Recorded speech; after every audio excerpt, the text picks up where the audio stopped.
भुज को अवाडासा से जोड़ने वाले मुख्य मार्ग पर स्थित भावनीपर गांव के पास वर्षों से जर्जर हालत में पड़ा हुआ पुल अब जनजीवन को गहरे स्तर पर प्रभावित कर रहा है।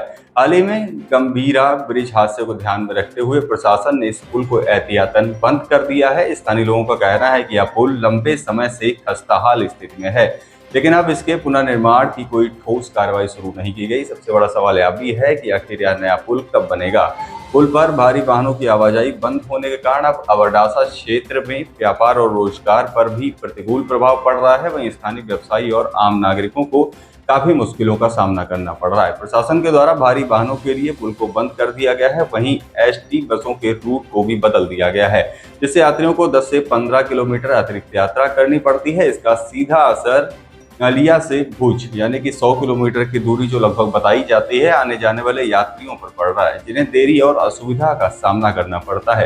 बहुजन आर्मी के संस्थापक लखन दुबा ने प्रशासन से मांग की कि भुज को अवाडासा से जोड़ने वाले मुख्य पुल का कार्य युद्ध स्तर पर शुरू किया जाए, ताकि क्षेत्र के लोगों को राहत मिल सके। મહીસાગરનો ગંભીરા બ્રિજ જ્યારે તૂટ્યો એ બાદ આખા ગુજરાતમાં જે જર્જરિત બ્રિજો છે, જે 50 વર્ષ 40 વર્ષ જૂના બ્રિજો છે, એમને તંત્ર દ્વારા ભારે વાહનો માટે બંધ કરી દેવામાં આવ્યું છે। હવે 40 વર્ષ 50 વર્ષ જૂના જે બ્રિજો છે એવામાંથી એક કચ્છ અને કચ્છનું ખાસ મથક એટલે અબડાસાનું એક બ્રિજ છે, ભવાનીપર ગામ નજીક આવેલું। આ બ્રિજ છેલ્લા 50 વર્ષ ઉપર થઈ ગયું બન્યું છે। એ બાદ માત્ર ને માત્ર સમારકામ કરવામાં આવ્યું છે। અહીં આગળ આ પુલનું કામ આજની તારીખમાં ચાલુ નથી થયું। આ ગંભીરા બ્રિજ પડ્યું એ બાદ અહીંયા કને આ જે લોખંડના પાઇપ લગાવવામાં આવ્યા ભારે વાહનો બંધ કરવા માટે, એથી પહેલા અહીંયાથી ભારે વાહનો ચાલતા હતા અને આજે અહીંયા પુલની હાલત પણ એકદમ ગંભીર છે, એકદમ તૂટેલું ફૂટેલું અને થીગડા લગાવેલી હાલતમાં છે। આ તંત્રની આંખો જ્યારે કોઈ મોટી ઘટના દેશમાં રાજ્યમાં બને ત્યારે ખુલે છે, પણ વસ્તુ એ થાય છે કે છેલ્લા 4 દિવસથી આ પુલ બંધ છે। આના કારણે ભારે વાહનો નથી આવતા એના કારણે અબડાસાની જે પ્રજા છે એમને આર્થિક રીતે પણ તંગી પડી રહી છે। સાથે સાથે બસનો રૂટ જે 10 કિલોમીટર ફરીને અહીંયાથી નીકળે છે, અહીંયાથી એવા 10 થી 15 ગામડાઓ છે જ્યાં આગળ આ જનતાને, આમ પ્રજાને, ગામડાના લોકોને તકલીફ ભોગવવી પડે છે। આ બ્રિજની હાલત તમે જુઓ કેટલી ખરાબ છે। આજે તંત્ર જે કચ્છનું જે વહીવટી તંત્ર છે, જેમાં હું ભુજની વાત કરું તો ભુજમાં પણ એક હમીસર આગળ પુલિયો આવેલું છે, એ પુલિયો પણ છેલ્લા 3-4 વર્ષથી બંધ છે, ત્યાં કામ ચાલુ નથી થયું। આ તંત્રની ઘોર બેદરકારી કહેવાય, આ સરકારની બેદરકારી કહેવાય કે તમને નજરે પડે છે ત્યારે બંધ કરી દો છો।